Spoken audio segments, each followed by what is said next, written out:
Oh, okay. Like 2 minutes ago or something. I'm still gonna open my bag of chips with an X-Acto knife because I'm a fucking animal. Welcome to the CanadaGuns Talk Show, episode 105, Snowpocalypse Christmas or some shit like that. Xmas 2020 Snowpocalypse. Jesus, get it right. We're your hosts, us fuckers. Yeah, I don't know where Garrett is. He never very- fucking texted me It's not back. very so polite, fuck him. guys, using the F-bomb all over the Okay, place. seriously, let me just interject real quick. This is how big the bag is, right? That's how big. Say stop when you think the chip level is at, okay? This is a brand new bag, okay? Is this like dollar store chips No, these are fancy ass fucking chips, dude. from the dollar store? Plantain chips, okay? Ready? And go.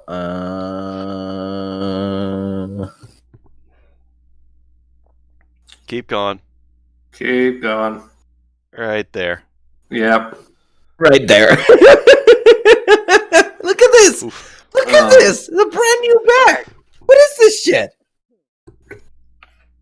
Anyways, hi, I am Dave from Foothills Firearms Training. You are the Somebody crow. else say something. Something. I'm not. Shut up. I'm Adriel from Hunting Gear Guy and Slamfire Radio. I got a weird dry cough right now.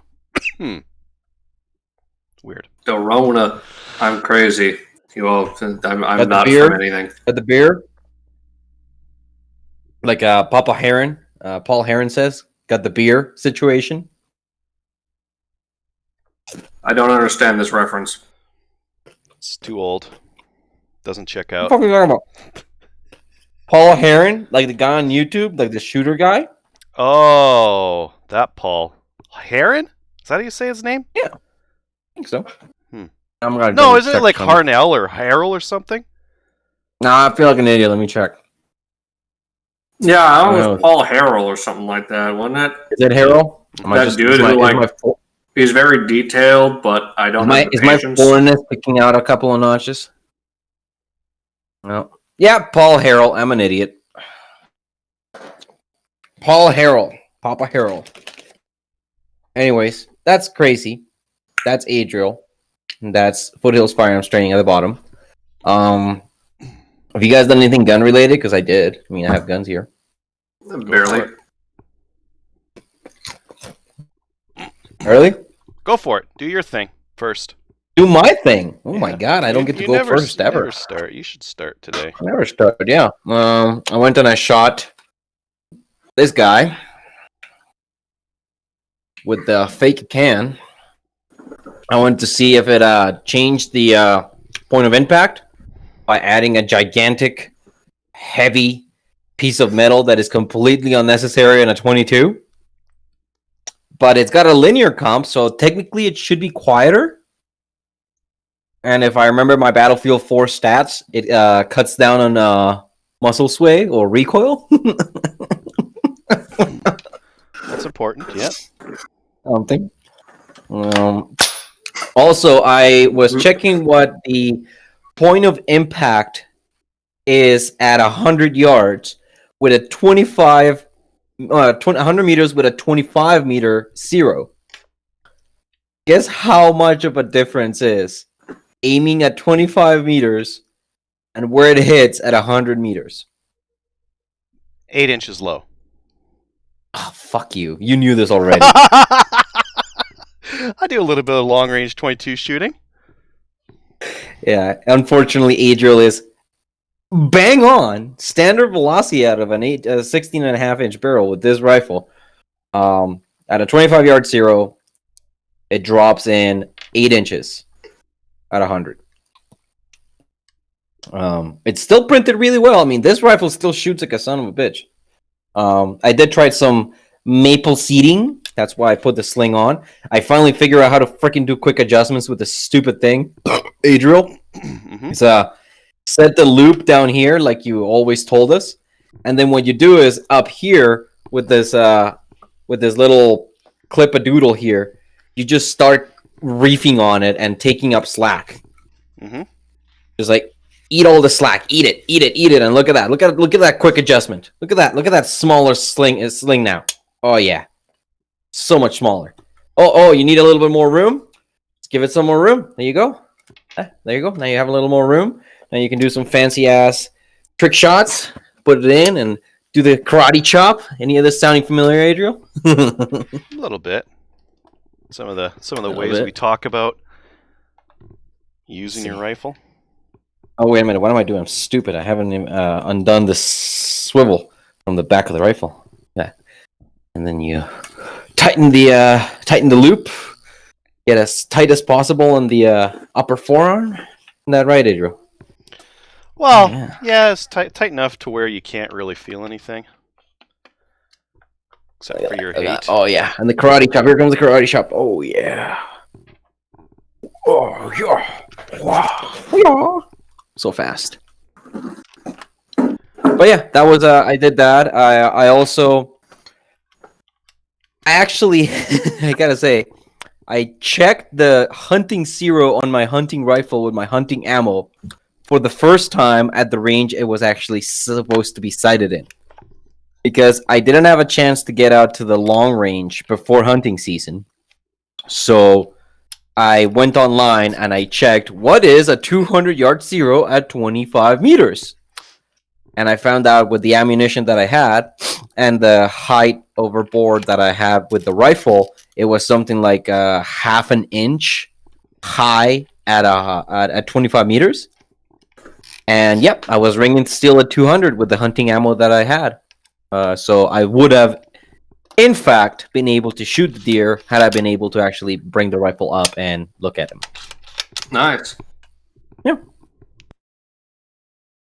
And then I decided that I would create a demo gun for the PAL courses because I am a PAL instructor and I have launched my business, Foothills Firearms Training. If you know anybody that wants to get their PAL, look it up online, foothillsfirearmstraining.ca. What the hell is this? .com. I don't know. One of the two. I think it's .ca. I don't know. Let me see. I'm curious. What the hell is what's my website? Trying to shill yourself and you can't even do it properly. There, .ca. Shut up, Adriel. You're making me nervous. Foothillsfirearmstraining.ca. What is this? Shotgun. Ghetto? 12 gauge. Drop gun. That's a drop gun. It is a drop gun. Why is this painted like this? Because you have, I saw the post on Reddit, you have painted it in such a point to show where you can chop a firearm and it will remain non-restricted regardless, where you can chop it and it will still be legal, and then where you can not chop it because it will be illegal regardless if you chop it anywhere at that point. Why does it have a pistol grip? I don't know, you didn't explain that one. I did. I don't know about the overall length loss. Oh, all right, 26-inch overall length. Right, 26 inches. Because what does this stupid thing let me do? Booyah! Now we have room to play. Hit shit when you actually aim at it? Exactly. You can actually hit shit. Yeah, what does it let you hit things? Also, this gives you a whole heck of a lot more room to play with. This lets you have. It makes the gun much harder to defend dumpsters with, though. Precisely. If you can have a barrel that is flush with the magazine and still be overall length okay, but and here comes the fun question: what happens if I use this other stock? That's going to very much depend on how much the overall length is. It's gonna be real short. Your length of pull's gonna suck. It's gonna be that's a shotgun for little kids when you put that stock on there.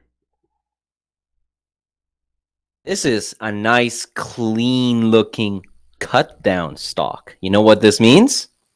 You have modified the firearm by cutting, altering, or any other sawing, or any other whatever. You know what the fuck I'm saying here. So you therefore have made it illegal. So let's say you have a factory stock this long, and you put it on your shotgun, and it drops below 26 inches. What has happened? Again, factory stock, it drops below 26 inches, what happens? So we're still not entirely clear on that. It either becomes a restricted firearm or it remains non-restricted because it's technically still manual action and in a configuration that's not achieving that point through folding. The precedent I'm basing this on is based on the fact that the Henry Mare's legs are actually about 24 inches overall length and still non-restricted.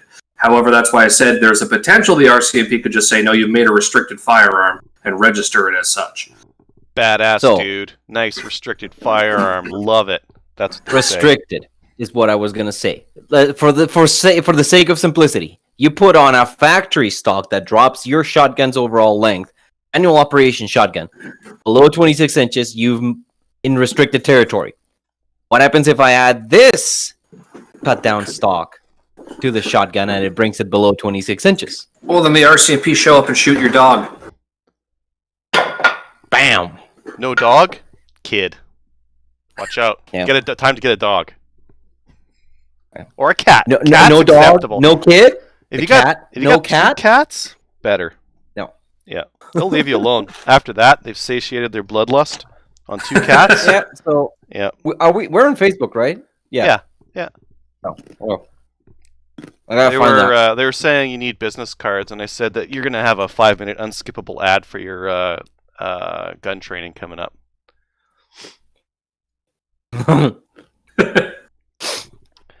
Do you want me to talk about gun stuff while you chew your chips back there?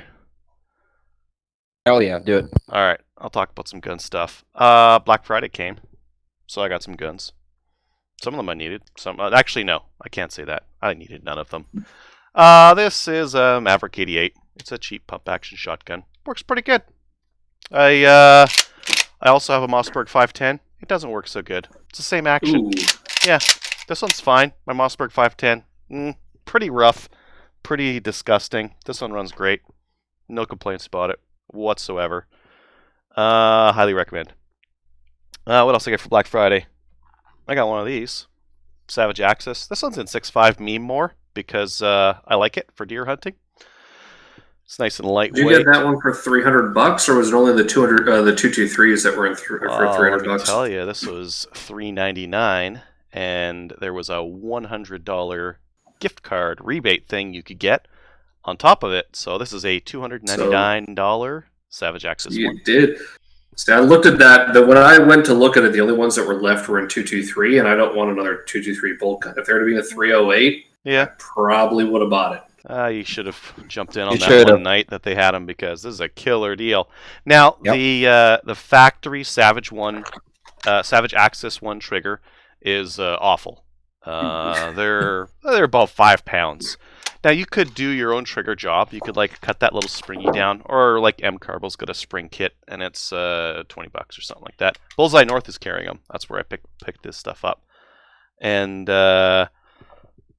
this one was like 5.5 pounds before, and now it is 2.5. Wow, 2.5. Yeah, it makes a big difference. I mean, even then, 5.5 is not terrible. Is way okay. 5.5 in a hunting rifle is unacceptable. It's bad. And it would probably work in a little bit, but why wouldn't you just go for something that's like 2, right? Where you just like, boop, and that's it. I remember one time Remington, or their importer, brought us out for a shoot. They had a rifle with an adjustable trigger. They had set that trigger to like 10 pounds. And I'm just like, why do you have this set to like this? This is terrible. Mm-hmm. And they're like, oh, to demonstrate the thing of adjustment. I'm like, well, then why do you have it on this lane where you've got a camera pointed at the fucking target down there to show off the accuracy of the gun? No one's going to be able to get good accuracy out of a gun with a 10-pound fucking trigger on it. Well, that was Remington, you said? Yeah. No, they're not exactly like the smartest or the sharpest tools in the shed. They're not exactly probably why they went bankrupt. Tools in the shed. The only thing that I don't like about this rifle, being as it's a Savage Axis, you guys notice anything? The mag doesn't line up with the camo pattern. I didn't notice that, but thank you for adding another thing that I don't like about it. Do you mean that it's kind of a shitty camo pattern? So this is in 6.5 Creedmoor. That's a long action. So that's a long action. Yeah, the Savage Axes are only in one action length, so you don't get the advantages of a short action when it's in, because like 6.5 Creedmoor is a short action cartridge. Yeah. So instead, you've got like just oodles and oodles of room in there. I mean, it gets you get a good run at it. Gape. Look at the gape. It's got gape. Yeah. So I picked that up. I picked up a boatload of this stuff because I had some really good luck with Blazer 44 grain. Oh, that's going to be mirrored for everyone else, but screw you guys, who cares? It's not quite as nice as their 40 grain stuff. Their 40 grain stuff is like a nicer like lead waxy coating on here, and this is all like smeared in with brass and that kind of shit because well, it's bulk packed instead of like individual packed like the nicer Blazer CCI Blazer stuff. So now I got 5,000 rounds of that. No, 5,300 because it was cheap. It was a good price. Better than the shitty Federal I have. Still have like 3,000 rounds of that crap. I also ordered 5,000 rounds of CCI standard velocity. I didn't. You ordered. Oh yeah, you're gonna buy some of that, and your buddy's gonna buy some of that. I already have a bunch of that too. I also ordered 1,500 rounds of Nork 7.62x51. Nice. Good price on it. Fantastic price. I don't even own a 308, and I thought about buying some of that. I only have one 308. I just have my M1 Garand right now. I do not have enough. Like, I have more than enough ammo for that thing. Don't need it. But the price was too good, so I had to pick it up. And then also in the realm of the price was too good, so I had to pick it up. There were some Bushnell Engage binos on Amazon that were going for $280, and here in Canada they're $500. So I had to pick those up, even though I just got a set of binos. But these are like some really nice, like $500, like decent glass on them. Yeah, so I ordered those. And there's also it's Christmas time. I need a gift. You can pay for a gift. You can buy your own gifts. This whole Rona thing means that I don't go out and I save like a ton of money because I work from home anyways. But now I can't spend my money anywhere, so now I just buy stuff online that I don't really need. Are you gonna write off your home office? Yeah. On taxes? Yeah, of course. But I mean, like I've been doing that for a while now. That's my jam. You're one of the smart ones. I get to write mine off. That was. You do? You do? Although I think the rule is you have to have been working from home for like 25% of the year? I've been working from home since March. It might not be this home, but I have been working from home since March. 2 years for me. So there you go. Yeah, easy for me. Yeah, and I've been spending it all on. I've been stocking up. I've been buying like stuff that doesn't lose its value, like a Mossberg Maverick 88 doesn't lose its value. I'm not going to lose money on that. A Savage Axis for $299. Not going to lose any value on that. Fuck you, dude. I was this close to buying one of those 88s for my dad, like the security one, because he just got his farm, his cabin. And it's like, oh, Dad, I got him his PAL. I did that was my first solo course. I gave him the PAL, and his friend just gave him a shotgun. He's like, "Oh, you're gonna get your PAL? Here you go. Have a shotgun." He didn't have his PAL at that point, so now it's my gun until he gets his PAL. But it was not Tika Valmet over under. Yep. Okay. It's it was a Valmet over under. So he's like, "Yeah, here you go, Valmet over under," and it is like the fuddiest fucking gun in the world. You know why? Auto safety on open. Oh, I hate that. There's probably a way to disable that. I hate auto safety. I'm not fucking with that thing. Like, the gun is great. It's a beautiful shotgun. That's a trap shotgun. I think I might have. That's why. I might have shown it off ages ago. But I was like, Dad, you need something better than a fucking safety on open over under for the farm. So if you want a hunting shotgun, the security one's not a good deal because it's cylinder bore. You're not going to kill anything with that. You need the one that has chokes that is modified. This one's got a modified choke in there. The security. I'm giving him. The 18 and a half. I'm giving him that. I'm giving him the 14-inch 870 with the modified choke barrel. And are they interchangeable chokes, or is it just a modified choke barrel? No, it's fixed modified choke. That's okay. That barrel is like super fucking rare. Modified is fine. Yeah, modified is very practical. I'd use that for. And it's a 14-inch barrel one, so my mom can actually shoulder it. Yep, kick the crap out of her, but whatever. It's a 12 gauge. It's fine. Yeah.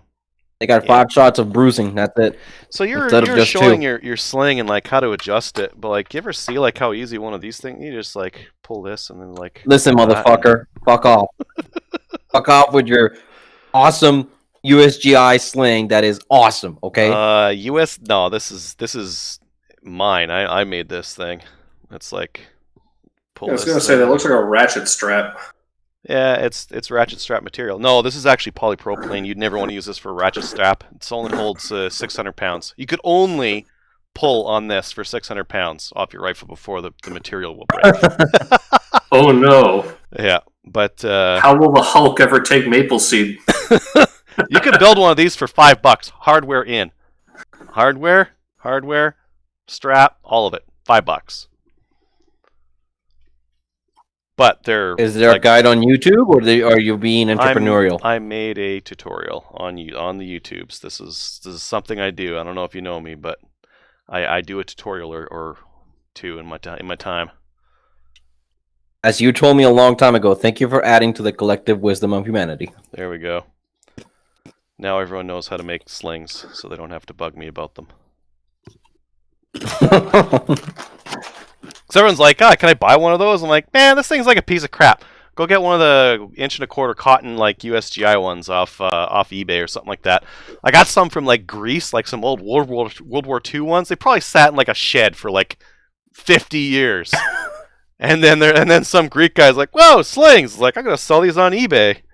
He starts selling that crap, and they stink like old tractor grease because that's probably what they were sealed in. And you gotta like, if you get one of those slings though. Run some fabric softener in it so it softens up the sling a little bit. Otherwise, it's going to be stiff as hell from 50 years of sitting in a barn. Yeah. That's delightful. Yeah. So rebates. So what else did you do? Savage Axis. Like, they sell an Axis 2, but like the Axis 2 is like way too expensive. And this one was like way cheaper. Again, $299 after rebate. I put a $20 trigger in it. I'm good to go. I'm going to take this Weaver scope off of there and put it on a 22 or something I don't care about.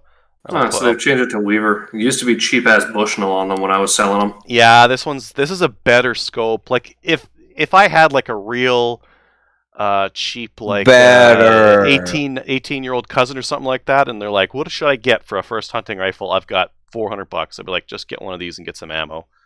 Because that's what I told my buddy, actually. He bought one used because they didn't have that sale on when he was looking for them. But I was like, yeah, man, this Axis is a pretty decent option for whatever the fuck price it was. Oh, this one doesn't have the BDC on it, which I care not about. That's what I told my buddy. He's like, hey, we got to go hunting. I was like, yeah, you need a gun. He's like, well, I can't use my SKS. I was like, you can. It would suck. Yeah. I was like, okay, what are you going to get? It's like, go on CGN, and the first asshole that posted an Axis for $300, buy it off him. Yep. So he did. Like, and he's got an Axis 1 from in 308 or something like that. 30-06, so we could share ammo. Perfect. Now, if that deer pops out at 200 yards, like 200 with an SKS is like, Are you going to hit it? Are you going to be able to hit it in that 6-inch square at 200 yards? Maybe under ideal conditions. Maybe. I would give it a maybe. Knowing him, whereas with like a scoped rifle, it's like you can make that shot. And you'll know if you made it or not as you press that trigger, as you squeeze the trigger off. You see that sight picture of where the reticle was on the deer. You'll know if you hit it or not in the right spot. Yep. Did you guys go out hunting? And that's again? why we zeroed. Or you guys like couldn't make it out again? Well, last time we talked to you, you had went once, I think. Okay, so the last time... fuck, I don't know if I told you this. We went out 3 times. 2 of those times I am willing to say were positive experiences. One of those times was what I was going to call a constructive experience. I mean, I remember you talking about the time that you were like, "Oh, we've got a spot," and their spot was, "Oh, we just push bush." Yeah. Yeah. Hey, Adriel, what's your take on stalking? Stalking? I'm way too lazy for that. I sit in a shed and I wait for the deer to come to me and I pop them.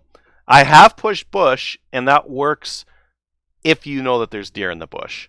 Like going for a trek through the woods when you don't know there's deer in there is a total waste of time. But if you know that there's deer, you saw him go into that bush, and that bush is like surrounded with field or something like that, you can set up a buddy in a way that you can push that deer to him. But it's like that doesn't very happen. Most of the time when people push bush, they're like, you set up over there, I'm going to push, maybe there's a deer over here, and there never is. You need to know where This was even worse. This was even worse. The second time was like, hey, we have a spot, I was told. So we drive 2.5 hours. We get to the spot, and we park. And we start walking. And we start walking. And we start walking. And we start walking. And finally, my buddy and I, who had done more hunting than the rest of the party, it fucking seems, go, so where's the spot? I was like, oh, we just walk around until we find something. You could do that. It's not a high probability way to hunt. You can do it. Because you need to like, like, go around a bend and like the deer will be there, or over a rise or something like that. If it's flat, or if it's too close in, if it's very close in and in the bush, you'll never see anything walking around because they'll hear you coming up, and they'll hear you before you can see them. You need like good conditions. I've walked up on deer many times. None of the things that you're saying would help happen, and all the things that you said would be bad happened. I've walked up on deer. I've shot deer walking up on them many times, but I need 60 yards or so, or more, as I'm going around a bend or something that obscures their view, and then I can see them, and then I can pop them before they figure out what's going on. But like it's not a high priority or high probability thing to do. It was a complete and utter fucking waste of time. Yep. So that was the second time. Third time out, we went back to the first spot that we went to on opening day because we saw deer in the area. Who knew we should go to the spot that we saw fucking deer at? And we found a cut line. We sat down on the cut line. An hour and a half later, a deer walked in front of us. And as I was bracing the rifle, he saw me and spooked off. That's the way it should be. Now you just need to multiply that by like 2 or 3 times, and you'll make it happen, right? No, next time, I asked you what we should do differently. You suggested 2 things. Number 1, was there snow? If there is snow, get a set of white coveralls. Put on an orange hat so you don't get shot, and then sit there and you'll be a fucking ghost. They won't see you. Number 2, and this kind of goes with number 1 as well, I need to get one of those shooting sticks or like a tripod to hold the rifle because I'm not going to sit there fucking aiming for an hour and a half with a rifle. That's why I did not get the gun. That's why I didn't get the fucking deer because I was sitting like sideways, right? Yeah. Yep. So as soon as I fucking see the deer, I'm like, oh fuck. I start to raise the rifle. I managed to get it to the shoulder, and he saw me and took off. Mm-hmm. So, tripod for the coveralls, or get a fucking blind. We're gonna get a blind. If the problem with the blind is that you're muted, Adriel. No, he wasn't. Oh, good. I thought it was just me. The problem with the blind is that you set it up, and then the deer are like, "Whoa, what's that big thing? I'm not used to that." It'd be like if someone set up a blind in like your living room. It was just one day, and so it would take you a couple days to get used to it. At least that's one worry I would have. I've used blinds and I've shot deer out of them, but typically I leave them out for like a few days before I use them. I don't know. So we do that. Yeah, you could do that, or you could just pop it up and YOLO. It's probably fine. I mean, what you're really trying to prevent, like that deer might look at your blind and be like, "What's going on?" But as long as it doesn't see the movement inside, who cares? You get that mesh shoot-through thing. I don't know if you guys saw, like, there was a post on Reddit 3 weeks ago or something like that. We did. We saw where it. You were inside the blind and you could like see all the way around, and when you went outside, you couldn't see it. It's like, That's not new technology. It's just shoot through mesh. It's just the whole blind was made from it. And that's stupid because you want the bottom half to be just straight fabric, like solid fabric, so it's nice and strong and light. And then the top stuff you use shoot through. And typically what they'll do is they'll be in like little Velcro sections that you like Velcro on. And then if you see a deer through there, you shoot right through that mesh. And then when you're done and the mesh is all shot up, you rip it off and you put a new panel in. Or you don't care. It's like it's a little bullet hole anyways. Who cares? Unless you put your muzzle right to it. Yeah. Yeah. So that's what happened. I did get a kill. Can I share my screen on here? No. How do I share? Yeah. Bottom left. Instead of video, do share your screen. We're on Discord today. If you guys want to know. Let's see here. Savage Access. Share your screen. Yeah, while you're doing that, I'll just chat with the Facebook chat here. Savage my goodness, this is AccuTrigger is more expensive. Another map. Well, the good thing with AccuTrigger, though, is it is adjustable itself, so you don't have to buy another trigger kit. Correct. But the trigger kit was $20. And I'm not going to adjust it. Yeah, that's not going to make up the difference. Like... What is this? 2019. $2.99, yeah. So I guess while he does that, it happened. Oh. I got a kill, guys. Okay, I got a kill. We're gonna watch you stream. Logging into the stream. I got a kill.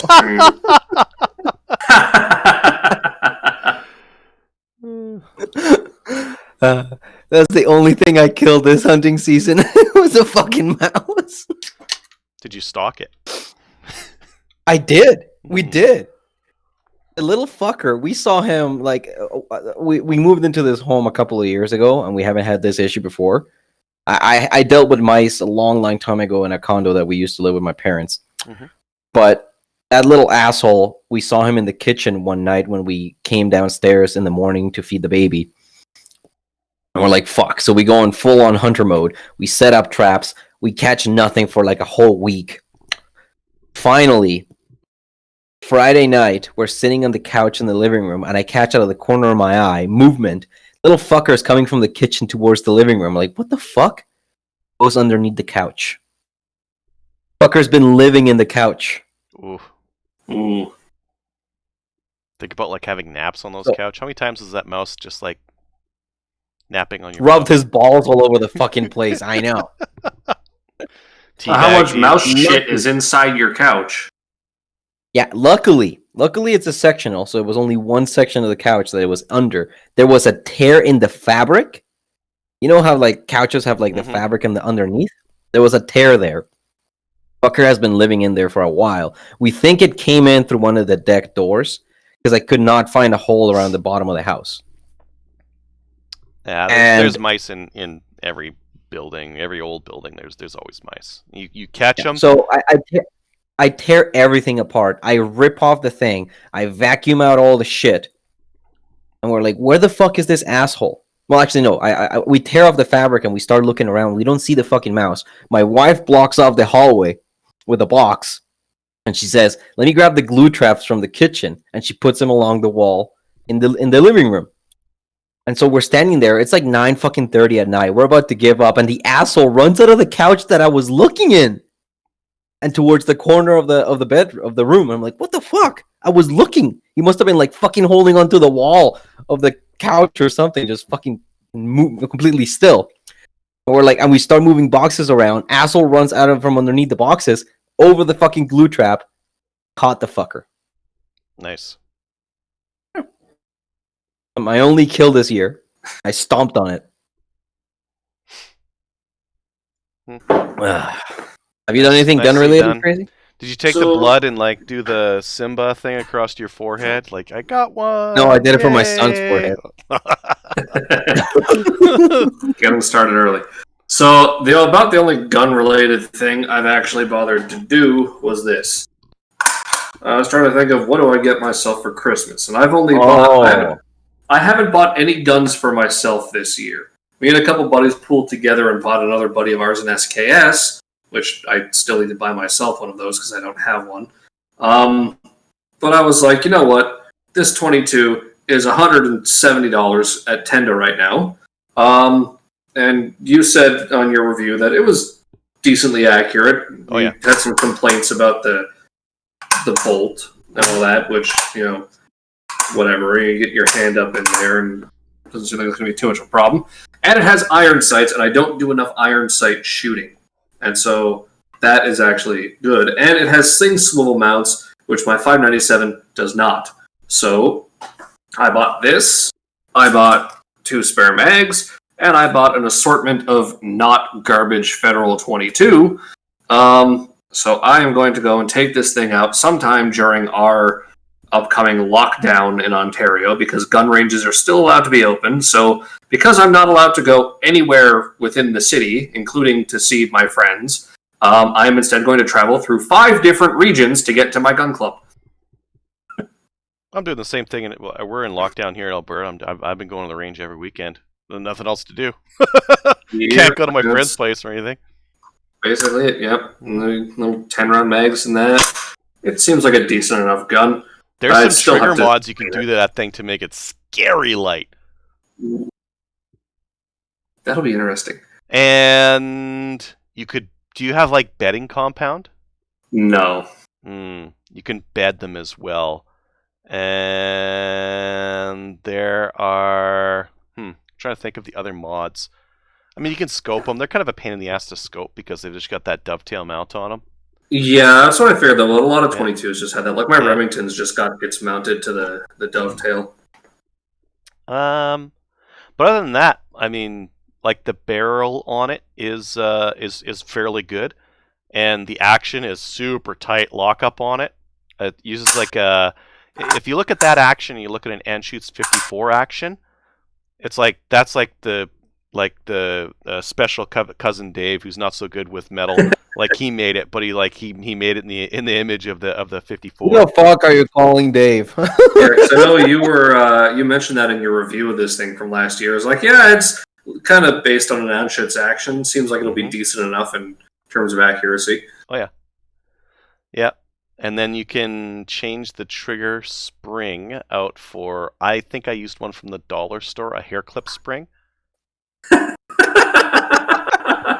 I'll grab it and I'll see what the trigger pulls. I'm just going to dry fire this because fuck it, but I haven't actually... Oh, wow. Oh, my God. Good? That was light. Oh. Hold on.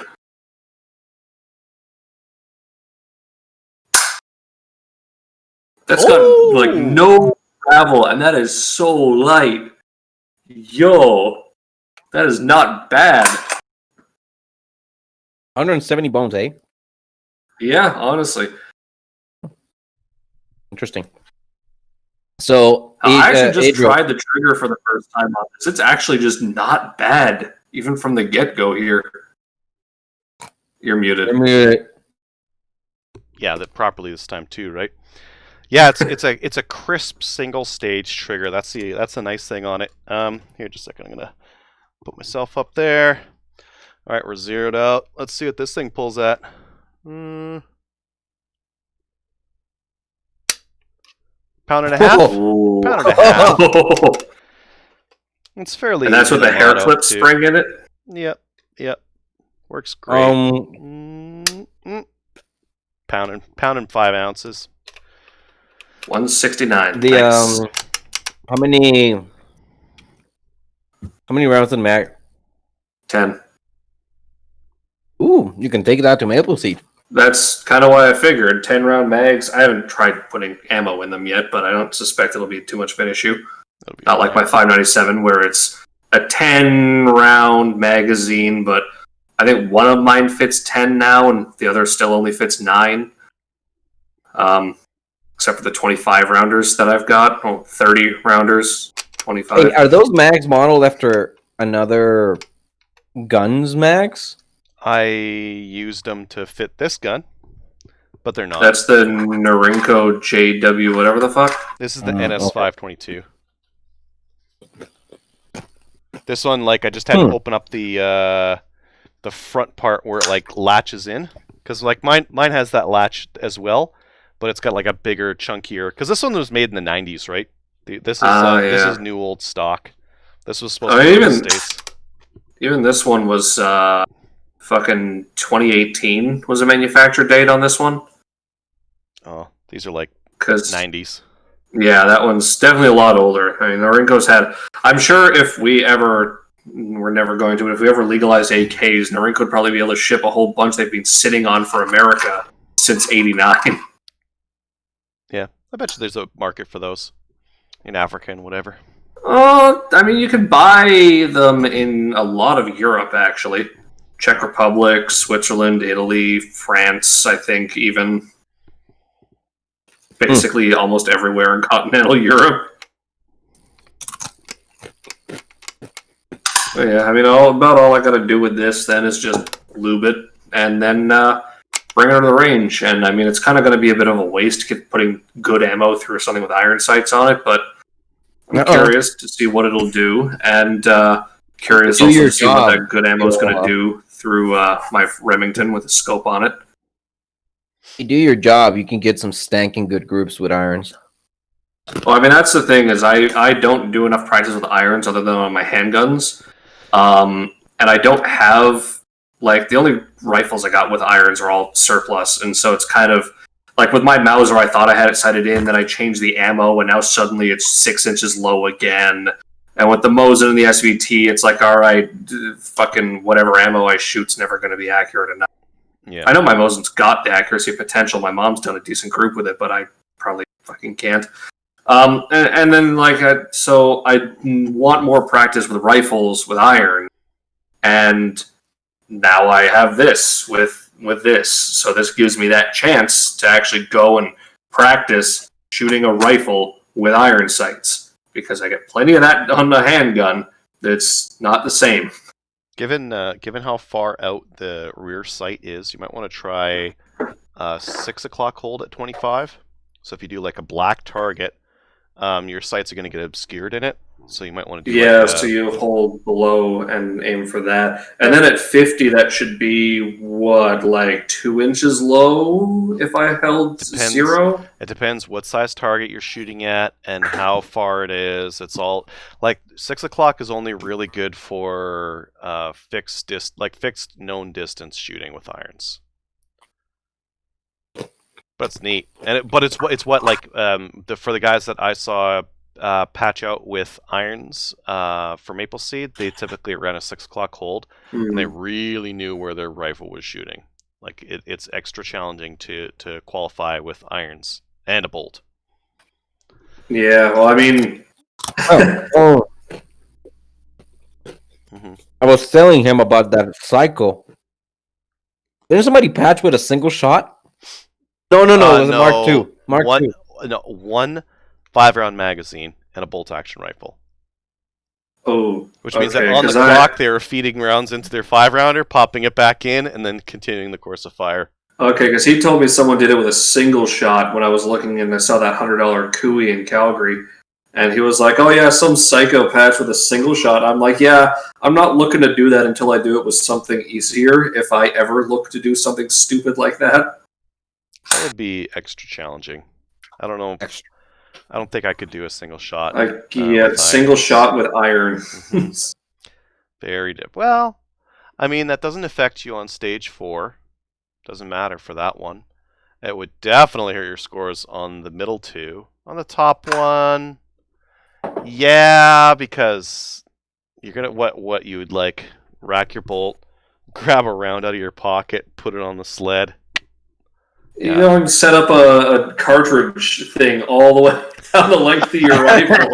That is bang, bang. Yeah, I think if you're taking a single shot out to one of those things, you're not going to run the gamer thing, the go fast 10-rounder on the sides. Go and run a cartridge belt. Oh, 22 cartridge belt. Has anybody actually done a Maple Seed with like a fancy pants Olympic rifle? Not any of mine, but chances are almost guaranteed that they have. Has anyone tried to run Maple Seed with like an SKS? Yes. Because I mean, theoretically, it would be possible. Mosin, SKS, M1 Garand. I mean, ARs back when they M1's weren't technically COVID. what it was designed for. Mm-hmm. Yep, exactly. I would have loved to shoot on my AR in one of those. Mm-hmm. And it's, The only issue is I did not have I didn't have a way to put a sling on it. I have a sling stud on my A2 stock, but I didn't have a sling stud on the front, and yeah, just the magwell, because you can't really support it the way you're supposed to because of where the magwell is. Yeah, but you make do. You just scooch your hand in around and call it a day. It's fine.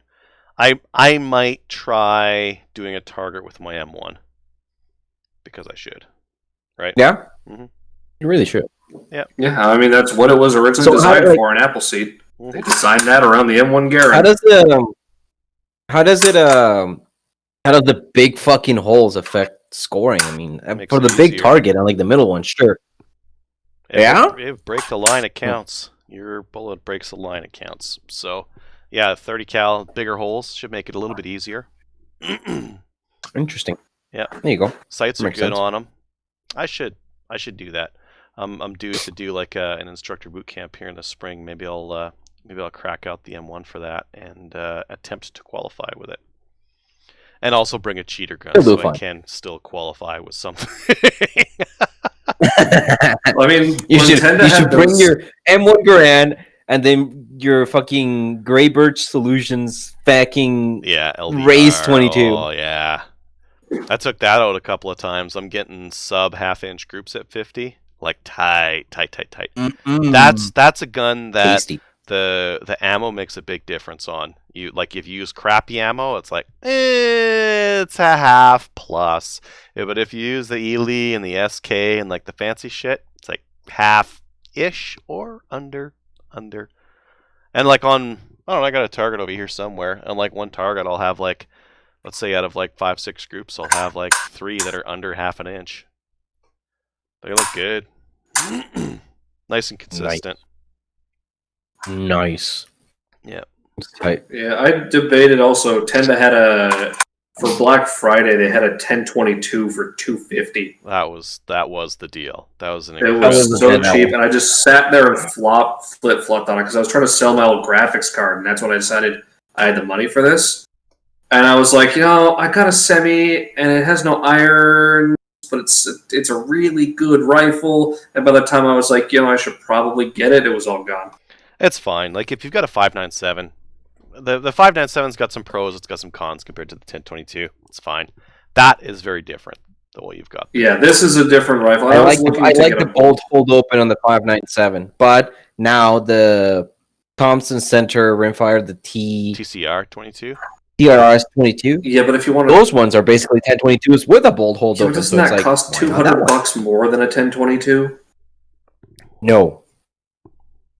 So I swear I was looking somewhere, and the Thompson Center was like 6 something, and the 1022 was like 4. Buddy of mine got one of those rifles on a sale from Cabela's for like $350. I think it's not bad. Yeah, they were. I was looking, might have just been price gouging then. Well, right now they're right around $580, but just wait until Boxing Day. I bet you they go back down to $350. And Boxing Day sale. Yeah, no, that's shit.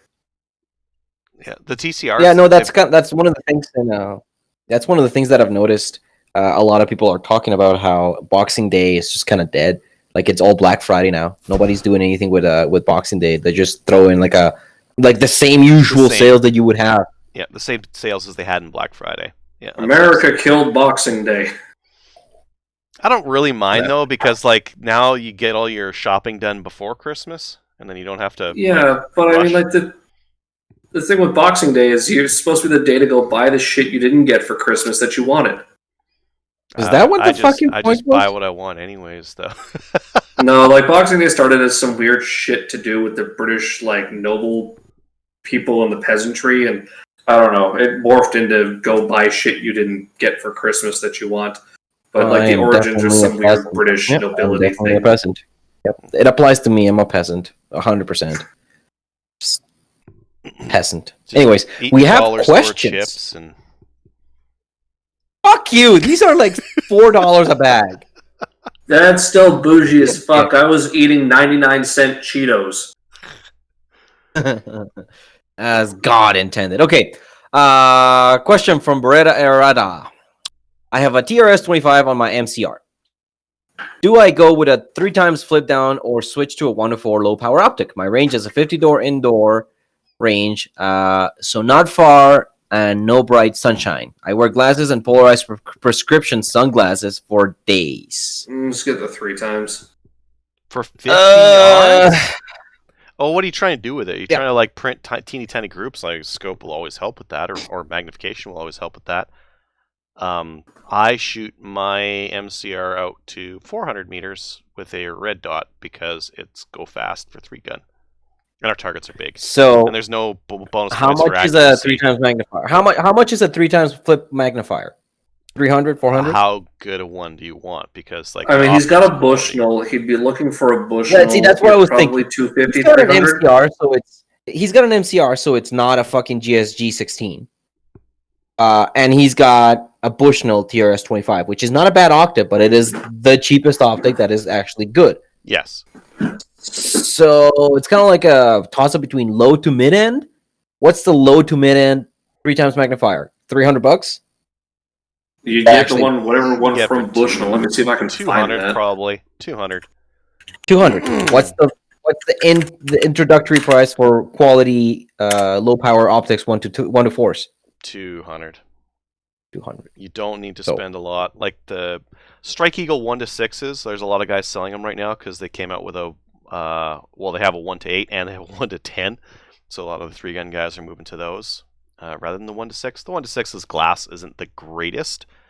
But I have one of those, and I did notice that the 1x is not a true 1x. It's like a 1.25. Yeah, but like a low power variable optic, was that LPVOs? Like those are the way to go. Those are the way to go for 3-gun and that kind of thing, because you just use a little throw lever on the magnification ring there, and you zip between 1 and 6 power or whatever. And yeah, but I don't know what you're really going to get in terms of a half decent LPVO versus you've already got the Bushnell. Mm-hmm. You just throw the 3x mag on there, and I've got a Bushnell 3x magnifier.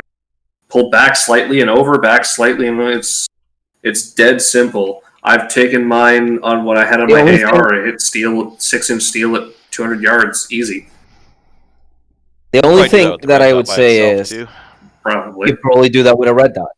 Yeah, but if you're shooting a 50-yard indoor range, just like, why are you looking for magnification at all? I mean, if that's all you got, you're going to shoot for groups. If all you got is 50 yards, you're going to shoot for groups and try to get the best you can get. I've taken my Ruger out. You can get the best you can get.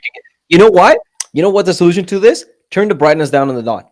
No, but still, I've taken my Ruger out to 50 with the 3x mag that I put on it, just because it makes it a bit easier to see the target at 50, to know that I can get like a better point of aim to figure out point of impact and stuff like that, because you can see that target better.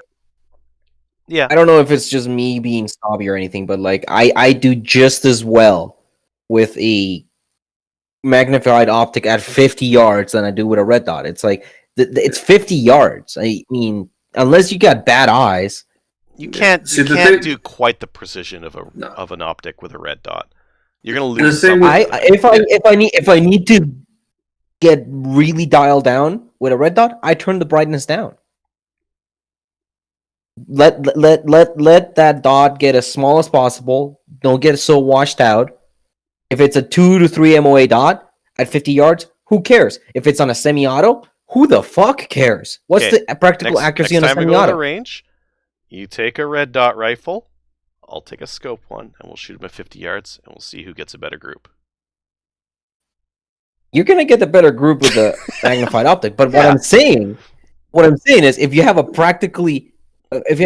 gun with a practical accuracy of 2 to 3 MOA, and you have a 2 to 3 MOA rifle, a 2 to 3 MOA dot at 50 yards.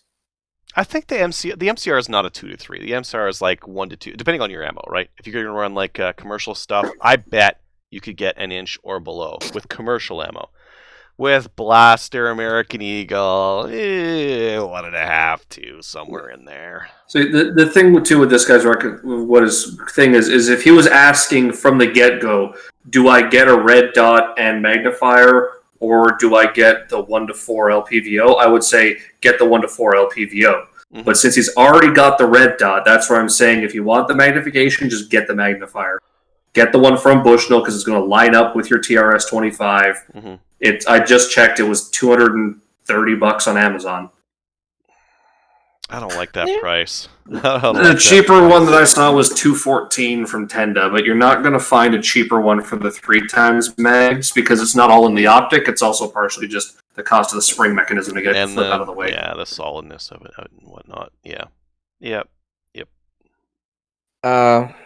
What's going to work better? Always just a purpose-built optic. So the 1 to 4 is better than the flip-up. You already have red dot. Maybe you can go with the flip-up. I've had a TRS 25 for basically as long as I've had guns, and it has just gone from one gun to the other. It's like, oh, I need something on this gun. Well, I get the appropriate optic, TRS 25. Oh, another gun just arrived, and I need an optic, TRS 25, until I get the optic for the gun. Like the TRS 25 is a great band-aid, I would say. Yeah, and I mean, like, if you were shooting 3-gun on a budget, go for it. It's fine. Yep. Replace your batteries. Make sure you keep on top of your batteries, so you don't. I'm pretty sure I'm still in the original TRS 25 battery that I had. What's the battery life on those things like? Good, apparently. Either I don't use it that much, but I don't think I don't, or it's really good. We gotta. But I do gotta say, I do know that the TRS 25s underwent some kind of redesign a couple of years ago. Yeah, there's a TRS 26. Like I said, I have one that mine's got to be like 6-7 years old, and I know they changed something in them a couple of years ago, and quality dipped down slightly. Oh, I thought the 26s have like a much better battery life in them. Maybe the 26s have an integrated riser to match AR height.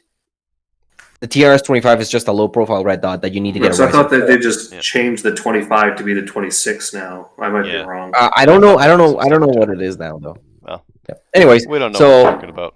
We don't know what the 26 is. It's probably like some space dot. You could probably still find the 25 as like the trophy red dot, and I've seen it sometimes just called that before. Yeah.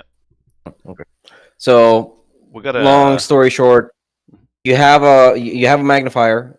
You have a red dot. You can get a magnifier, or you can get the purpose-built one. The purpose-built one is always going to be better than the magnifier. Yep. For punching paper. There you go. One done. Yep. Next question. Any new firearms coming out in 2021 to get excited about? I don't know. Kel-Tec's got a P90 pistol. Not exciting for Canada, though. No. That gun. It's not exciting for Canada, but that is fucking hilarious. That gun is so fucking dumb. Has anybody figured out how it works yet? I heard it had like a clamshell, like a machine gun kind of a thing. You like pop it open, put the mag out, put the mag in, clap down this thing in the middle.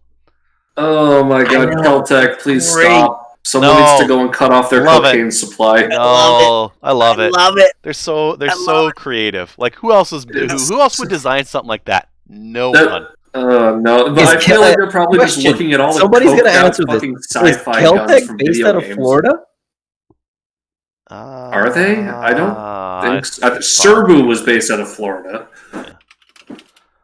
Look it up, because if Kel-Tec is based out of Florida, then that explains a lot. Florida. Cocoa, Florida. Cocoa, Florida. Oh my god. Yes! There you go, folks. There it is. That explains it all. It's Florida, man. It's just Florida. It's Florida gun. It's Florida gun. That's where they go. Okay, the P90 mag is fucking amazing. We're gonna put that in a pistol. Bob, get me my pencil. I mean, Kel-Tec keeps trying to just increase mag capacity. They got like the PLR 30 or whatever, 30 rounds at 22. Dude, they have the fucking KSG 25. Yeah, but fucking the only other one I can think of is the Nodak 180 that Iron Guns is supposed to be bringing in. Oh, yeah, that's gonna be a good one.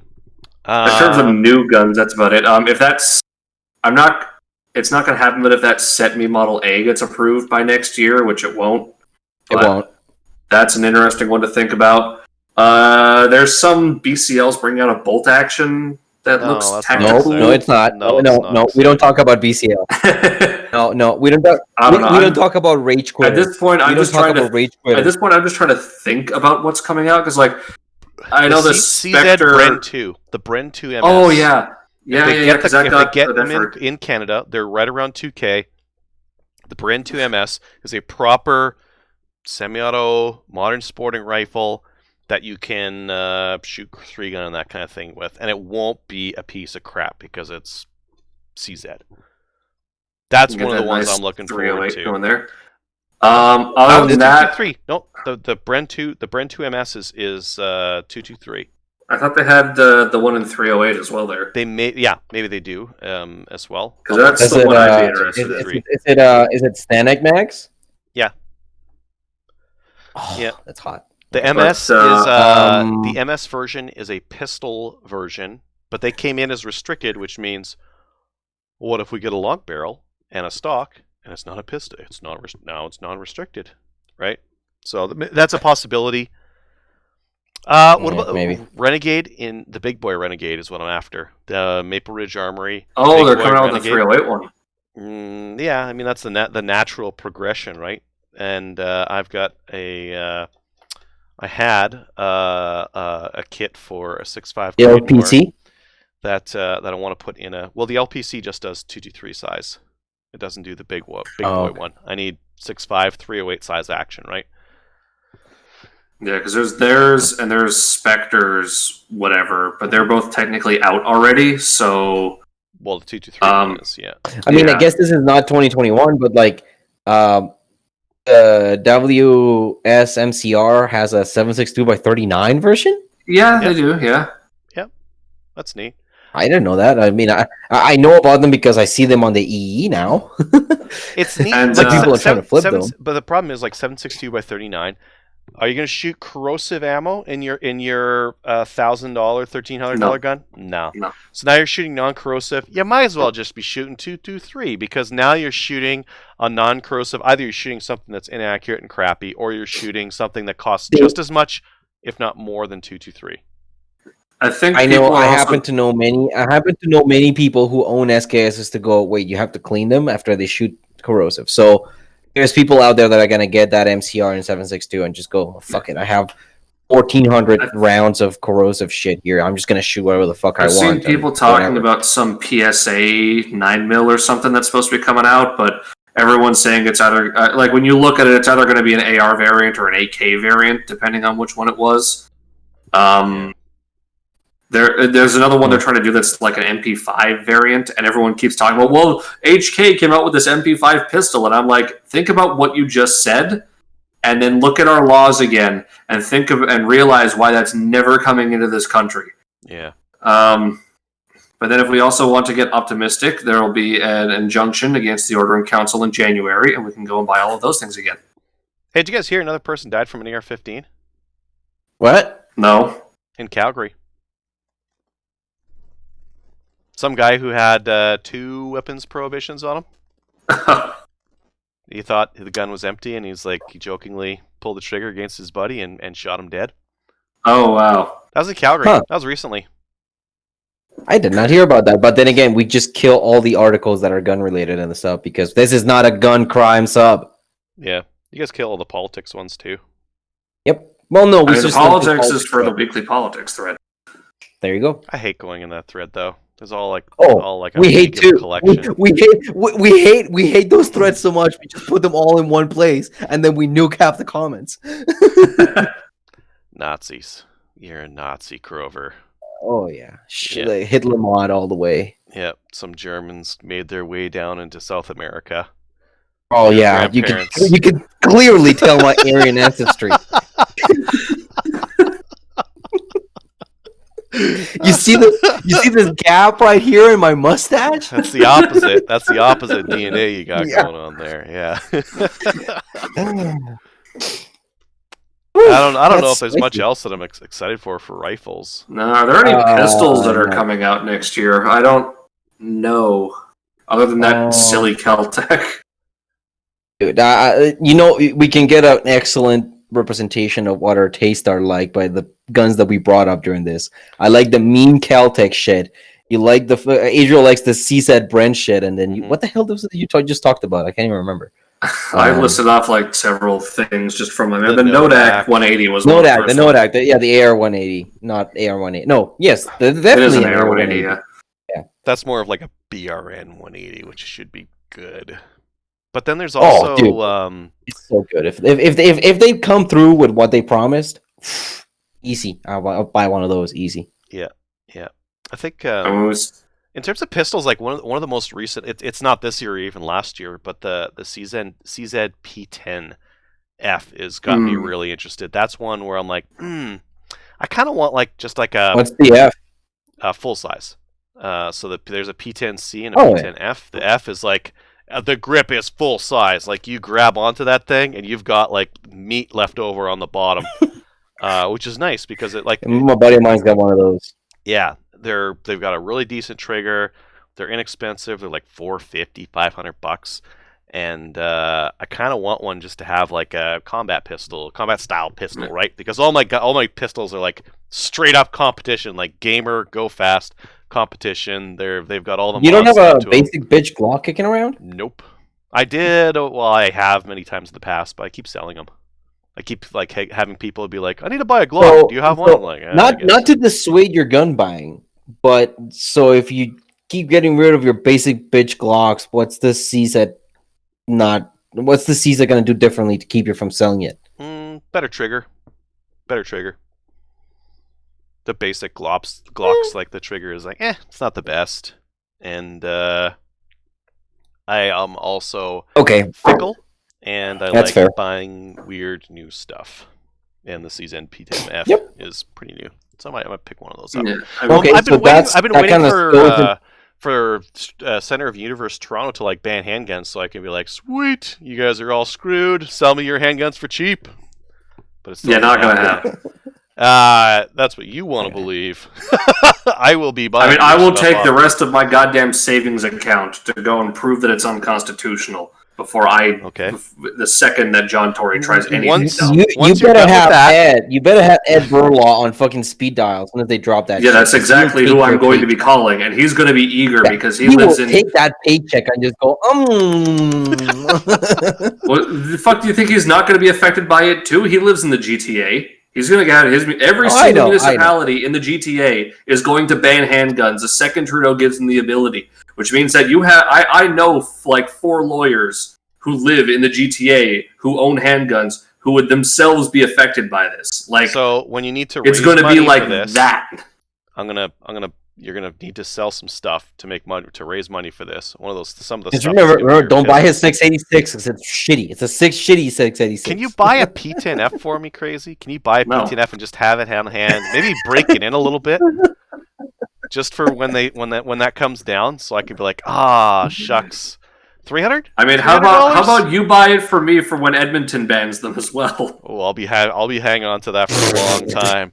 I think that's gonna be a safe. You think you think Redmonton isn't gonna go for the same bullshit when your chief of police is trying to blame legal gun owners for all the gun crime in Edmonton right now? You know why? Because last time somebody talked about banning guns in Alberta, the provincial government said, "Fuck you all. We're gonna keep everybody from banning guns." Yeah, then they fucked up the lawsuit in '95, trying to get guns deemed a provincial jurisdiction almost on purpose. Yeah. We've got one more question in Facebook here. I'm trying to decide what 22 LR semi-auto I should get. I was thinking about the Wildcat, but the 64 is an even better price. Any thoughts? Don't get the 64. I'm of the same. Don't get 1022. Sorry, did I answer that too fast? What if you... Okay, so the 1022 is like, aside from the crazy deals we've had, are normally around 350. 350 is a lot for what a 1022 is. Like the Wildcat's cheaper. The 597s are cheaper sometimes. The Marlin 795 is cheaper. 795 is cheaper. I'm completely ignoring what I said earlier. The TCR 22. That's a better 1022. Get it on sale. It's a little bit more expensive than a base 1022, but it's also better. That's the thing. I'm a big believer in buying the gun already upgraded. That's why I got this stupid thing. It's like I could have gotten a 1022 and raced it the fuck out to get to this level of quality, but I don't want to. So I just bought the gun that is already raced out. You got the one that says CZ on the side. go fast. Yeah, but I mean, if they're looking for their first gun, they're probably looking for something cheap, not a $600. Oh no! I'm pretty sure this guy is a repeat viewer. He's just looking for a 22. Oh. He hasn't had one. Wildcat. I gotta sell my Wildcat. Oh, yeah, I gotta Adriel's Wildcat. I gotta sell a Mossberg Plinkster. Ew, no, don't buy Mossberg. Nope. The price will reflect it. The price will be very good. Yep. You could not. Is it free? Because then you have to pay me to take it. Yeah, exactly. No. Are you going to pay them $100 to take that Mossberg? No. If that gun would have been available when I was a kid, I would have taken that. It wouldn't have been as durable as some of the other guns I've had, but just to have semi-auto, it runs fine.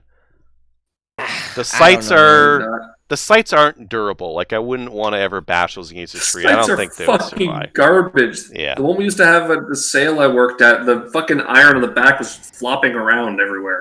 Oh, it's the spring fell out. Like that rear is like hand adjustable. You can like dial up or dial down. There's a little spring under it and a dial. And if that spring comes out, oh no, it wasn't that. It was the fucking blade that was held in by like one screw, and the blade was just flopping around. That thing is an absolute piece of shit. A lot of plastic. Do not buy a Mossberg rifle. A lot of plastic. But was it you who said that? Kids, remember, Mossberg, buy our shotguns, not our rifles.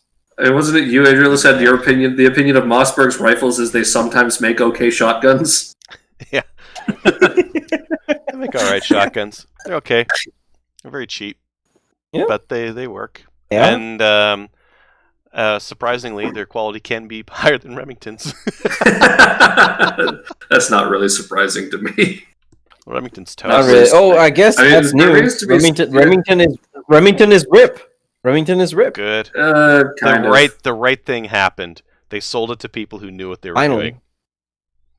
Ruger bought and I, for one, cannot wait for Ruger Marlins. Oh. I agree. Price could be higher. Imagine that. Better. Imagine that. Like if they undercut Henry, oh fuck. I can already feel getting hard. Oh. Ruger now has the lock on like proper 1022s because they will have the Ruger 1022, the Marlin 795, and the Remington 597 all under there. No, because they didn't get Remington. No, Remington got bought by some weird investment firm. And there's like a huge weird fucking... Remington was pieced out.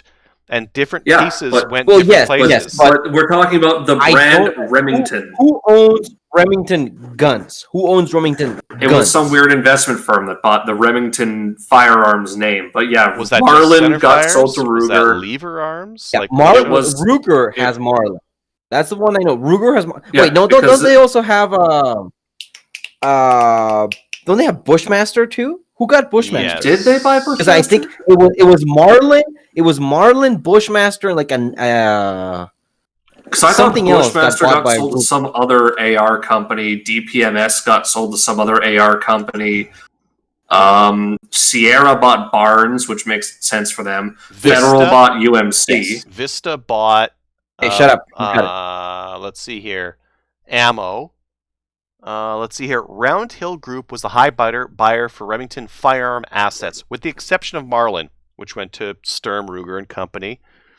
JJE Holdings was a successful bidder for DPMS, H&R, Storm Lake, AAC, and Parker. Franklin bought Bushmaster. Tapco was sold to Sportsman Warehouse. Tapco still existed.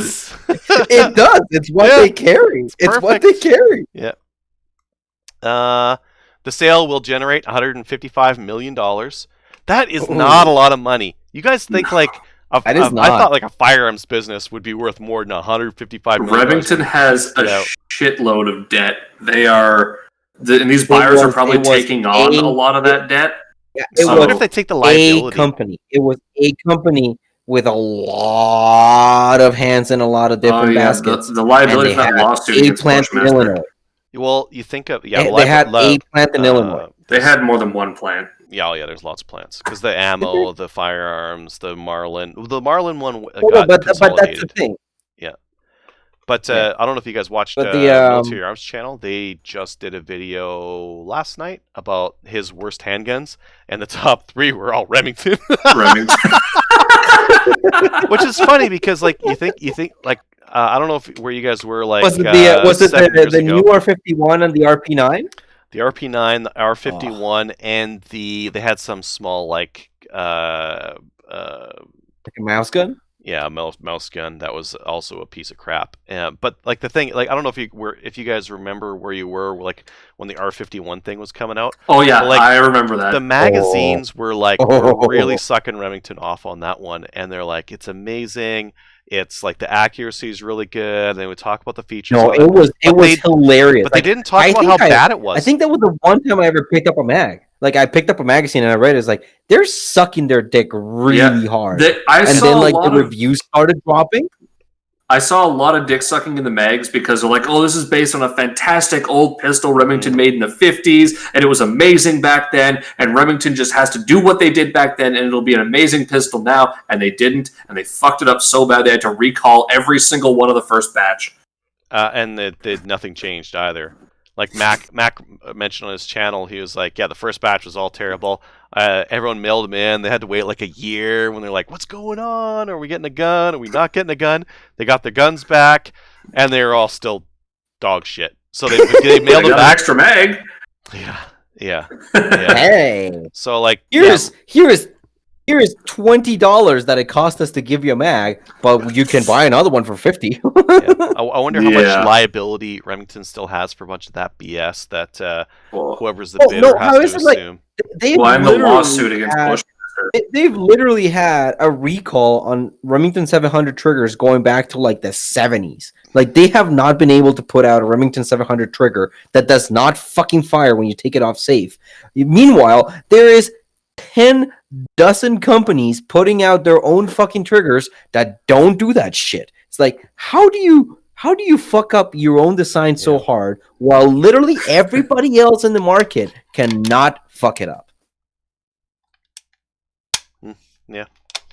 By building it in New York. How? Because Remington. Yeah. It's because you built it in New York.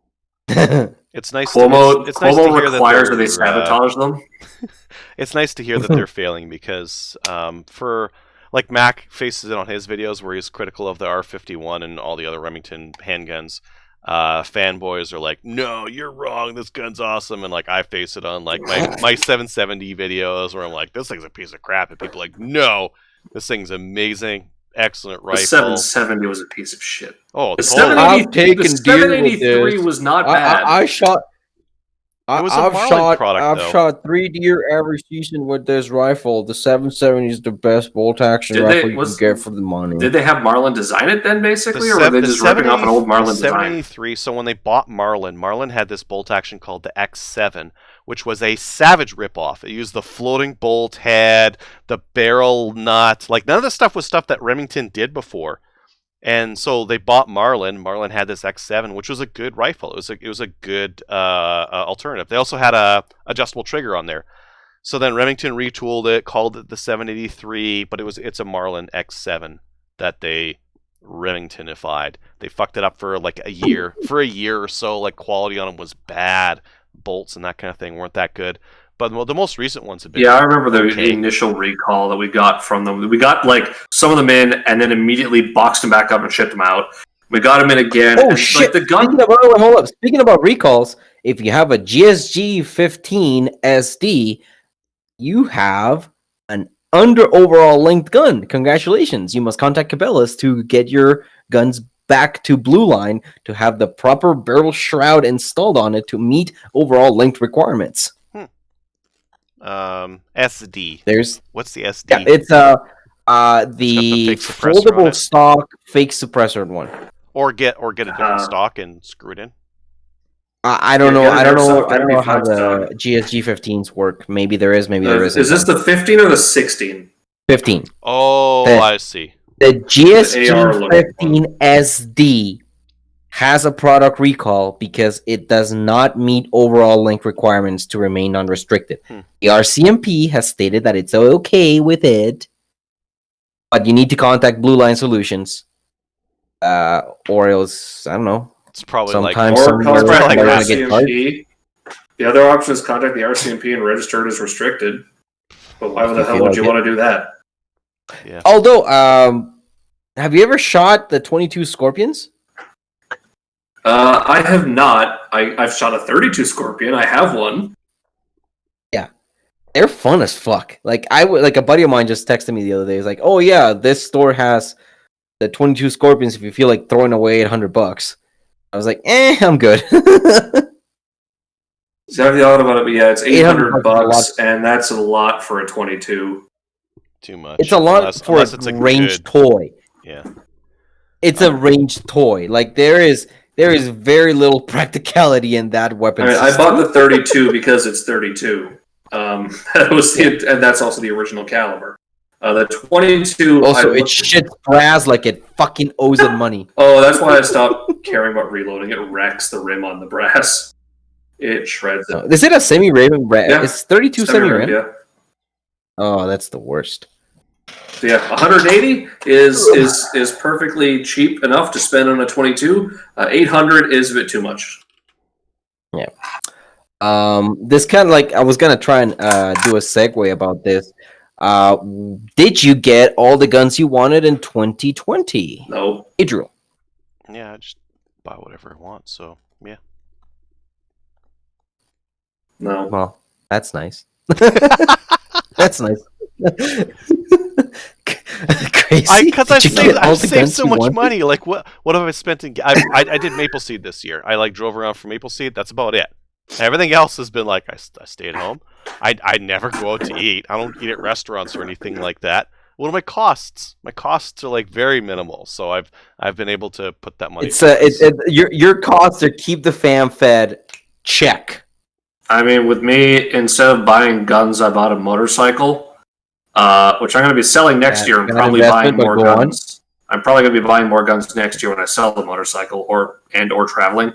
But so because of that too, and because I was like very seriously looking at moving out this year, I didn't have any space in my safe. I kind of was like, okay, let's not buy too much in the way of guns until I moved out. And now that I moved out, it's like, okay, I've got savings goals that I want to have because I need to be a responsible adult with savings. So I don't want to buy guns until my savings goals are met and I have some additional money to put towards them. So this is literally the only gun I bought for myself this year. I might buy an SKS on Boxing Day, but one thing I really wanted to get this year was a pistol with a red dot, and that's just not in the cards financially for me. Next year, well, everything, even next year, it might not. Don't let your moons be dreams. I mean, JB Weld is still a thing. No, I'm not JB welding a red dot to my fucking Bursa. I mean, but sounds like even next year, it's going to honestly depend on what happens in January around the injunction. Because if a full injunction is granted and they're allowed to sell guns again, I'm buying an M14 and a VZ58, and that's going to set me back enough that I'm not going to probably be able to afford to buy anything else that year. But if the injunction's just you can use your guns but you can't sell them, obviously I'm going to be buying more 223 and take my AR out, but then I'm probably going to be looking at that red dot pistol and maybe something else that's semi-auto and 223 and interesting and possibly also Chinese. That's fair. I bought an 1887 lever action shotgun because I'm a fucking idiot. Yep. The reason for that is because I want to get experimental. Man, this beer is hitting me hard. This guy's little mini shells. There's a hole in that one. That's the powder will get out. Or is that a refillable one? Do you fill it into the hole? Is that where you put the powder? It's a reusable shell. That's where you put the go-go powder. Yeah. Mm-hmm. The reason is like an old style musket. I want to see if these little fuckers solve the issues with all 1887 shotguns. Oh, since they're a 2.5-inch chamber? The design was meant to have shorter hulls. Modern ammunition with 2 3/4-inch shells tends to bind up on ejection. They feed okay, but you have to rack the ever-loving fuck out of that lever to get the hulls out of the gun. I have owned an 1887 Norinco before, which is what I bought again yesterday, 2 days ago. And it worked. That one worked. You just had to fucking cycle the action with authority. I don't know if overall length is an issue with feeding with these guns. So, if I get these little fuckers and I manage to get them to feed, then I should have a much easier time ejecting. Science, yo. Like you should just get like some 12 3/4 buck and just let her buck. Just run it. Don't worry about it. I would. Or I could go the fancy pants route and get 2.5-inch shells. Does or it have European a 3-inch shotguns. What size chamber does that have? Will it run 3-inch shells? They all have 2 3/4. They have 2 3/4-inch chambers. None of those guns seem to run 2 3/4-inch hulls nicely unless you rack the fuck out of the lever. But I have owned one of those guns before, and I did experience issues if I did not rack the fuck out of the lever. But if you did, it worked just fine, and it's a really neat shotgun, and I managed to write it off as an expense for the business because maybe I'll just take the firing pin out and give a real big fucking curveball to some asshole in one of the classes. You're really selling this. Someone's been a dick the whole way through, but you can't find a way to fail him. You just give them that in the test. No. You know what the gun is for the people that I don't want to see move on? The Remington 742. What a piece of shit. Oh, that semi-auto I make a specific point of telling people, look, this gun sucks. This is how it works because it's the semi-auto on the manual, and that's why I bought it. So when I tell the people, review the manual and look at the actions and understand what a bolt action, pump action, brake action, lever action, and semi-automatic action are, they will look at the table and go, oh, that's this. Oh, that's that. Oh, that's this. And then I will never ask them to touch that stupid gun in the test, except if there's an issue. That's it. How ominous. How ominous. Anything else? Oh, yeah, ATRS sued the government. I remember that. Yep. Where is it? As they should. ATRS sued RCMP for $130 million. Let us take a moment of silence for the fucking prick that decided to get his money back from ATRS and cause this entire issue. What an asshole. Anyways, long story short, some guy recalled his money for an order with ATRS. ATRS told him no refunds, sorry. Then he went and complained to the RCMP, and the RCMP went, wait, hold up. You guys are selling prohibs? Now ATRS has to sue the government. Tracy, your take. They're not going to get 100 and whatever the fuck million that they asked for. Even realistically, there's a couple of ways this will end up likely going down. One of them is the RCMP is going to try and settle for tens of millions of dollars. And that's usually when someone throws a number that seems astronomically ridiculous, like 130 million. Like, there's no way in hell that ATRS's business was actually in anywhere near that realm annually, or that they could try and claim that in terms of damages caused by it. And that's usually what they're trying. What I think that's what they're trying to claim is that this is to compensate damages to the bit for loss of business and this and that and whatever. They're never going to actually get that claim in court. But a common tactic, from what I understand, is with these lawsuits is they shoot for the moon and then settle for something much less, but still higher than what they would realistically get from the courts. Unless it's like a case like the Ford Pinto, where Ford was found to be deliberately negligent. That might be what ATRS could be hoping with this, is that they'll have the government found deliberately negligent, in which case a judge will hand it down as a penalty. But realistically, they're not going to get 100 and something million. I suspect the RCMP will try and settle this out of court for tens of millions, just for the case of like, look, we'll give you a bunch of money if you fuck off. Which I both hope and expect ATRS will turn to the RCMP and tell them to fuck themselves, because that's obviously not the purpose of this lawsuit. It's debatable whether this can actually get their guns unbanned, because this is, as far as I'm aware, this is a civil action, and the banning of the guns is a criminal thing. So I'm not 100% sure if they can actually get the courts in civil court to unban their guns.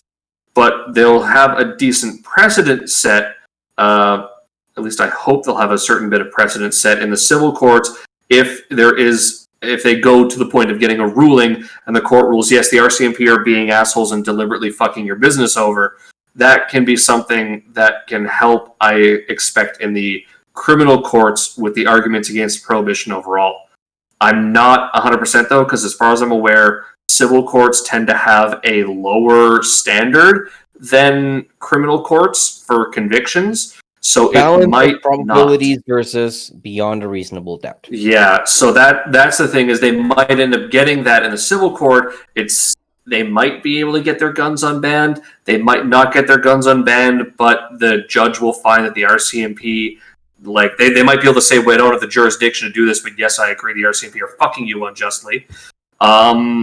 At which point, then that might be able to help in the overall criminal cases, or it might not, because they might say, no, we don't give a fuck about what the civil courts have to say. It's a different standard there. So it's really all up in the air, and I think a lot of it is more so just about the message. Like, you have fucked us, specifically our business, and so we're going to do this. Fuck you back? Yeah, basically, we're going to fuck you back, which the unfortunate thing is it ends up being all of our tax dollars that are going to pay for this. Whatever. I'd rather they go to that than, I don't know, other things. Yeah, I mean, honestly, if Varsel's been doing a lot of videos on stuff, and I really wish that he could talk about... Oh yeah, he says hi. He was going to be here tonight, but he's on call. Yeah, I really hope that at some point he goes and talks about the differences between ATRS being involved in the 6 court actions against the RCMP initially versus them going out on their own and doing this, and what some of the differences are in terms of like what they can really accomplish with it, and why they might have chosen to do this. He responds to that kind of thing. Like, if you tell him, like, hey, you should make a video on this, you say yeah or no. I watched his video today, actually, that was really interesting, about the CFO doing a withdrawal of an application of his that they weren't allowed to do. I want to get his take on something. I remember the short barrel 357 that I bought from Cabela's. Oh yeah. I want to know if I could have gotten it. No. It doesn't matter what their fucked up registration says. If you take that tape measure and go, this is 4 inches, no. All I'm saying is there's a lot. I've seen a handful of those guns on CGN saying, I have bought and transferred this handgun before. Yes, it is prohib, restricted certificate. Here it is. Then they're the lucky ones, but it's eventually going to come, and their luck's going to run out on that. Because I know the RCMP have, and like there was one time they fucked up and gave people prohib licenses, and for like several years these people were able to, like, there was like a 3 or 4 dozen of them. They were able to go and buy prohibs. They got them registered in their name. They owned them for a few years, and the RCMP went, wait a minute, you aren't supposed to have this license. We fucked up. And then recalled their licenses. So that'll be the same thing that'll eventually happen with all of these. Like, the registry system's a fucking mess, but eventually, somewhere down the line, the RCMP is going to go and check on this and go, wait a minute, send that into verification somewhere, because we have a lot of fucking whatever with this. And then the verifier is going to go, yeah, nope, it's prohib. That's exactly what happened to that poor little gun. So verifier went in and said, no can do, boss. You can't have this. So that's what's eventually going to happen to all of those, like, this is a prohib, but it's registered as restricted. Eventually, the RCMP is going to catch all of them. It might not be on you. It might not be on the next person. But eventually, it's going to happen. And, I mean, it could even happen potentially at some point while you own it. There could be nothing else going on at the RCMP one day when there's, like, Who knows? Maybe we get like a fucking conservative government and everything's suddenly calm there. They have some spare time and they go, oh, let's flip through revolvers that have a tendency to be fucked up. Oh, look, we got this shit. Like, I mean, there's another thing with the HKP7, I think it was. Originally, they were all classed as prohib until someone measured and went, actually, the barrel is just slightly above 105 millimeters. And the RCMP's response was, okay, we'll re-register yours as restricted, but we're not going to automatically do it to anyone else. They all have to apply for it. Yeah, I remember that. There was a lot of people that had to get that verified. Where the fuck did that thing go? But eventually the RCMP are going to come for those. So it doesn't matter how many of them there are out there. If you buy it, just know that at some point you could lose that gun and you'll get nothing from it, no compensation, no nothing, and potentially risk criminal charges. Because ignorance of the law is not an excuse, unless you're the cops. That apparently. Is so sad. Anything else? Nope. See you in the new year, folks. Israel, kill it.